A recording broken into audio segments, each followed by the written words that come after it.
Shalom kekasih Kristus yang diberkati Tuhan. Kiranya tubuh, jiwa, roh kita selalu sehat dalam berkat-berkat Tuhan yang membuat kita semuanya makin hari makin kuat luar biasa. Hari ini kita masuk di bagian yang terakhir, refleksi hidup baru dari wanita Samaria. Kita akan mengambil satu subtema, yaitu maksimal potensial. Kita akan membuka di dalam Yohanes pasal yang keempat, ayat yang ke-39. Dan banyak orang Samaria dari kota itu telah menjadi percaya kepadanya karena perkataan perempuan itu yang bersaksi, ia mengatakan kepadaku segala sesuatu yang ku perbuat. Tuhan memanggil kita dan menyelamatkan kita untuk menghasilkan buah. Dan ketika kita akan diupayakan untuk menghasilkan buah, maka Tuhan mengerjakan segala sesuatu, yaitu memaksimalkan potensi yang ada di dalam diri kita.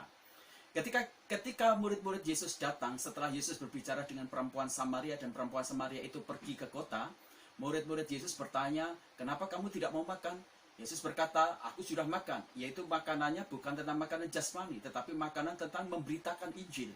Bapak Ibu, Yesus kemudian berbicara tentang hari ini ladang sudah mulai menguning, tetapi tidak banyak penuai, tidak banyak panen yang dihasilkan. Sebenarnya itu juga bisa merupakan satu satir atau sindiran kepada murid-murid Yesus yang sudah ikut berlama-lama tetapi tidak bisa menghasilkan segala sesuatu yang baik di dalam hidup dia. Tidak ada maksimal potensi di dalam diri dia. Berbeda dengan perempuan ini, ketika dia percaya sama Tuhan Yesus, mendengar firman Tuhan dengan cara yang benar, memahami siapa Yesus, kemudian ada bagian dari maksimal potensi yang dibangkitkan oleh Kristus Yesus di dalam pribadi wanita Samaria itu, sehingga wanita Samaria itu menjadi luar biasa potensinya. Dan akhirnya dia menjadi berkembang luar biasa. Nah, Bapak Ibu yang kekasih dalam Tuhan, bagian-bagian apa yang sedang dikerjakan di dalam maksimal potensial kita oleh Kristus Yesus ketika kita menjadi percaya kepada Dia? Ya, bagian yang pertama adalah kemampuan kita dibuat menjadi maksimal potensial. Tidak mudah untuk bisa bercerita kepada banyak orang. Tidak mudah bicara kepada banyak orang. Tidak mudah juga mempengaruhi banyak orang. Juga tidak mudah kalau kita kemudian bisa meyakinkan orang dengan berita yang kita sampaikan.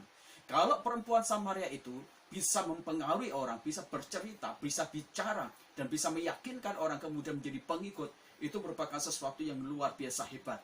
Dari mana dia dapat itu? Kemampuan Tuhan bangkitkan di dalam diri dia, sehingga kemampuan itu menjadi sesuatu yang maksimal. Kemampuan itu adalah sesuatu bakat atau sesuatu hal yang diberikan Tuhan sejak lahir di dalam diri kita semuanya. Dan itu kemudian dikembangkan oleh Kristus Yesus di dalam diri kita. Sebab melalui diri kita, dalam kemampuan kita, kita akan dipakai oleh Allah untuk menyatakan pekerjaan-pekerjaan Allah dan menyatakan Injil itu sendiri.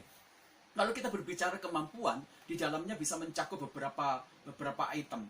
Item yang pertama adalah bicara tentang pencetus. Di dalam kapasitas sebagai pencetus, di sana ada perancang abstrak, di sana ada pembangun yang memiliki visi ke depan, di sana juga ada perancang konkret. Di bagian yang kedua yang berhubungan dengan kemampuan, di sana ada penyandang dana. Bagian ketiga, di sana ada pendorong yang di dalamnya mencakup perekrut, promotor, penjual. Nah, bagian yang keempat, di sana ada organisator, yang perancang, yang membuat sistem, bagaimana organisasi ini bisa baik, jalannya juga jadi baik, luar biasa. Dan bagian kelima, ada spesial yang di dalamnya mencakup pengajar, pelatih, penasihat, abritator kelompok, manajer, dan pemimpin. Bagian yang keenam ada produser, yang di dalamnya mencakup spesialis, pendukung, stabilisator. Dan bagian yang ketujuh, dalam kemampuan itu sendiri, ada yang disebut sebagai evaluator. Dia yang kemudian menyeleksi dan memastikan bahwa standar kemutuan itu tidak turun, tetap stabil, bahkan bisa naik. Itu yang terjadi ketika kita bicara tentang kemampuan. Di Alkitab juga diceritakan ada begitu banyak orang-orang yang memiliki kemampuan yang dibangkitkan oleh Kristus, dan kemampuan-kemampuan itu dipakai untuk pekerjaan-pekerjaan Allah dan pelayanan pendukung bagi kerajaan Allah. Salah satunya Besaliel, dia adalah seorang spesialis, seorang ahli ukir yang kemudian dipekerjakan Tuhan untuk membuat tabut perjanjian Allah yang luar biasa. Itu kita bisa baca di dalam Keluaran pasal yang ke-31. Ada Ezra, seorang pengajar yang luar biasa yang mengajarkan tentang Taurat Tuhan sehingga orang Israel memahami dan mengerti tentang isi hukum Taurat. Bapak Ibu bisa baca di dalam Ezra pasal yang ke-7. Ada seorang perempuan yang namanya Lydia. Bagaimana dia dikenal sebagai seorang penjual, pedagang yang bagus. Dia menjual kain ungu dan kemudian keuntungannya itu dipakai untuk pekerjaan Tuhan dan memberitakan Injil untuk mencukupi kehidupan diri dia sendiri. Ada seorang Yakobus, dia adalah seorang abritator, seorang pendamai, pemecah masalah, pencipta suasana yang kondusif, yang menyejukkan di tengah-tengah segala sesuatu yang panas. Kalau Bapak Ibu melihat kisah sidang di Yerusalem begitu penuh dengan corak marut, perdebatan, dan mungkin suasana yang panas, di sana ada Yakobus yang membuat suasana itu menjadi lebih segar lagi, yang membuat suasana itu menjadi lebih sejuk lagi. Kita bisa membaca di dalam Kisah Rasul pasal yang ke-15. Itu bagian yang pertama, Bapak Ibu. Bagian yang kedua, ketika kita menjadi baru di dalam Kristus Yesus, maka bagian yang kedua, karunia rohani kita dimaksimalkan. Bapak Ibu yang kekasih dalam Tuhan, ketika wanita Samaria itu memberitakan Yesus sebagai Masias, uniknya adalah ada begitu banyak orang-orang yang percaya kepada Tuhan Yesus. Bahkan seluruh kota itu mempercayai perkataan dan hingga mereka percaya kepada Tuhan Yesus. Ada orang yang bisa memberitakan Injil, Bapak Ibu, tetapi ada orang yang tidak cukup memiliki kemampuan untuk memberitakan Injil. Benar, dia bisa memberitakan Injil, tetapi tidak memiliki karunia.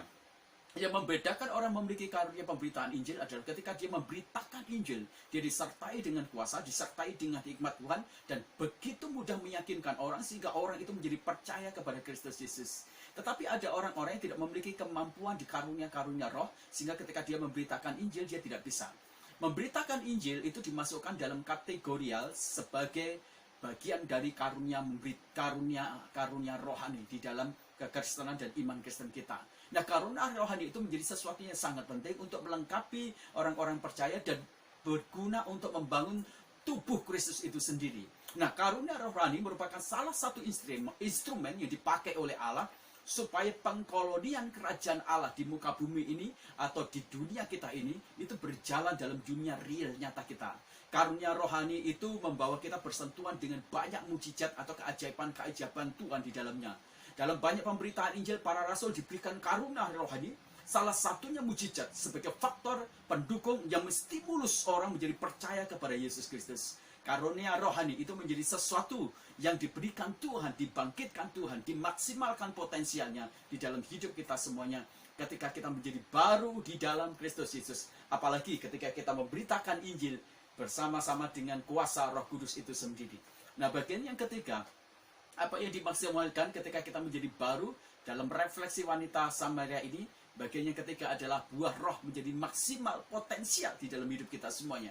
Apa yang dapat dihasilkan oleh dosa dan manusia berdosa?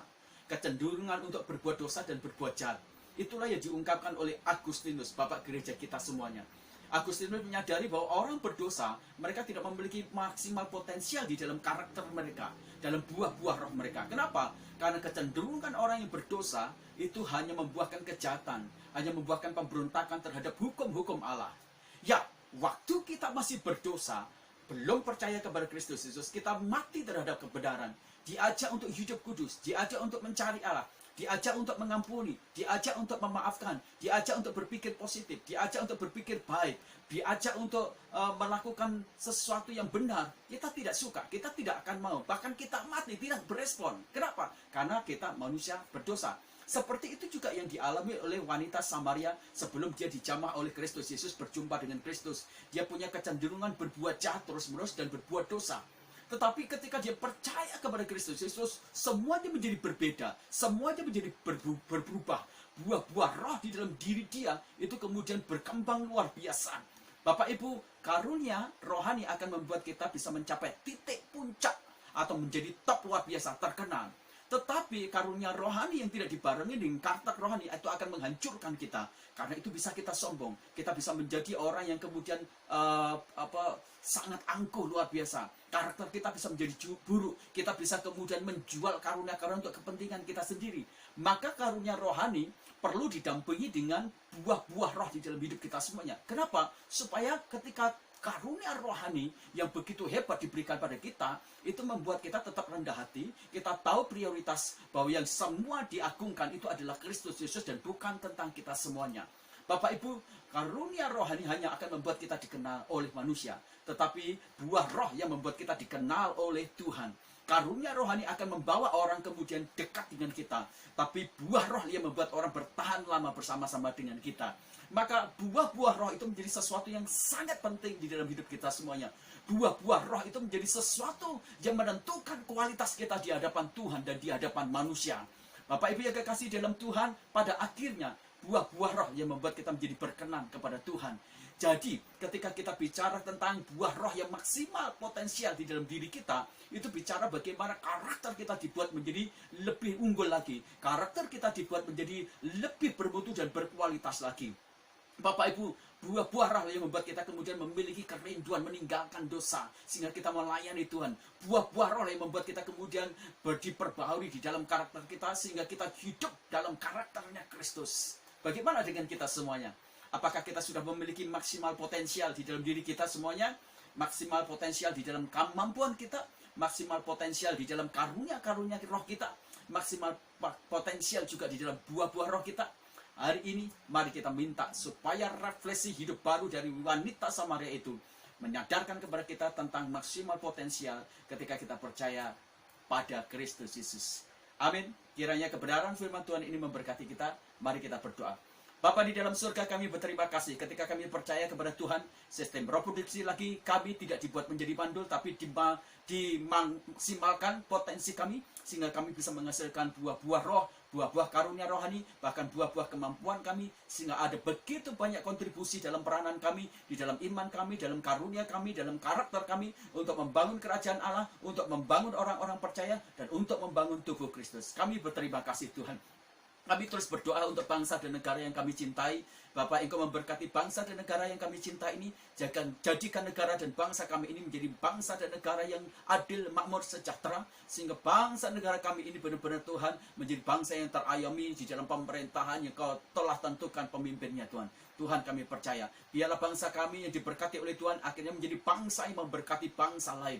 Kami juga berdoa untuk Presiden kami Jokowi, berkati dengan hikmat marifat dari Tuhan, supaya dia bisa Tuhan membawa Indonesia ini keluar dari krisis ekonomi, dari krisis kesehatan, dan segala krisis apapun juga, moral apapun juga, sehingga Indonesia kami menjadi Indonesia yang sangat tangguh, dan menjadi Indonesia yang begitu sangat kuat Tuhan, sehingga kami semuanya tidak mudah diprovokasi, atau tidak mudah kemudian dipecah belah. Kami mematahkan setiap rancangan-rancangan jahat, orang-orang yang berusaha untuk merusak Indonesia, dengan cara-cara mengadu domba, dengan cara-cara memberitakan berita-berita hoax, berusaha untuk kemudian Tuhan membangun provokasi, atau orang-orang yang berusaha Tuhan untuk membangun aliansi, untuk berkomplotan, untuk merusak bangsa negara kami patahkan, kami hancurkan semua rancangan jahat itu dalam nama Tuhan Yesus. Engkau jagai dan bangsa negara kami, lindungi presiden kami, wakil presiden kami, jajaran kementerian, lembaga tinggi dan lembaga tertinggi. Tuhan, Engkau menjaga mereka semuanya. Tuhan, kami berdoa untuk COVID-19 di Indonesia ini, Tuhan Engkau berkati supaya COVID-19 ini bisa terurai. Terima kasih obat antivirus yang sudah benar-benar Tuhan ada dan sudah dipesan di Indonesia untuk digunakan di bangsa negara kami. Berkati supaya tidak ada efek-efek samping. Tuhan, Engkau juga memberkati para dokter, para suster, supaya mereka tidak terkontaminasi atau terpapar oleh COVID-19, sehingga mereka semuanya benar-benar Tuhan menjadi sehat luar biasa dan bisa menangani COVID-19 ini semuanya. Tuhan, berkati kota kami Cipanas. Tuhan, Engkau memberkati perekonomian di Cipanas. Engkau memberkati agrowisata, agrobisnis, niaga, perhotelan. Engkau memberkati juga Tuhan untuk perikanan, perkebunan, pertanian, peternakan. Engkau memberkati sehingga ekonomi di Cipanas makin hari makin melihat dan bagus, sehingga ada begitu banyak produktivitas dan ada banyak kemudian pendapatan-pendapatan yang benar-benar naik, sehingga sejahtera di Cipanas terjadi Tuhan. Berkati pemimpin kami yang ada di Cipanas, baik itu bupati, camat, kepala desa, lurah, RW, RT. Tuhan, Engkau memberkati dengan hikmat marifat luar biasa. Tuhan, memberkati pergumulan gereja kami. Kami berdoa untuk ekonomi gereja kami. Tuhan, Engkau memberkati mereka semuanya. Mereka yang memulai usaha atau sudah mulai usaha, mereka yang bekerja, Tuhan memberikan kepada mereka semuanya hikmat marifat dan kesayangan, sehingga pekerjaan-pekerjaan mereka, baik itu di instansi pemerintah atau usaha sendiri, itu makin hari makin mengalami kemajuan-kemajuan dalam banyak promosi. Tuhan, memberkati karakter jemaat kami, supaya hidup mereka, karakter mereka seperti jemaat-jemaat Berea, satu jemaat yang sangat baik, jemaat yang mencintai Tuhan, jemaat yang melakukan hukum Tuhan, jemaat yang menghormati dan mengasihi sesamanya, jemaat yang tunduk terhadap otoritas pemimpin rohaninya juga Tuhan, jemaat juga yang Tuhan melakukan kebenaran firman Tuhan, yang beruhan, yang berkontribusi juga bagi pembangunan gereja lokal juga Tuhan. Kami berdoa, Tuhan, Engkau memberkati pergumulan gereja kami untuk memiliki gedung dan tanah. Tuhan, kami sungguh menginginkan gedung dan tanah, supaya kami dapat memobilisasi, supaya kami dapat membangun lagi Tuhan kelas-kelas pemuritan, sehingga kami tidak lagi bingung Tuhan mencari tempat. Kami percaya Tuhan, Engkau adalah andalan kami, sandaran kami. Bukankah firman berkata, Diberkatilah orang yang mengandalkan kepada Tuhan, dan kami mengandalkan Engkau. Engkaulah supplier kami, dan Engkau mampu menggerakkan orang-orang yang memiliki kemampuan finansial untuk menghubungi dan memberkati kami supaya kami punya gereja dan tempat sendiri, Tuhan. Terima kasih, kami bersyukur. Kami mengucap syukur semuanya. Dalam nama Tuhan Yesus Kristus, diberkatilah seluruh pendengar, diberkatilah mereka Tuhan yang mendengar firman Tuhan, diberkatilah mereka yang melakukan firman Tuhan. Terima kasih. Dalam nama Tuhan Yesus Kristus kami berdoa. Haleluya. Amin. Tuhan Yesus memberkati kita semuanya dengan segala berkat yang baik yang membangun hidup kita semuanya. Amin.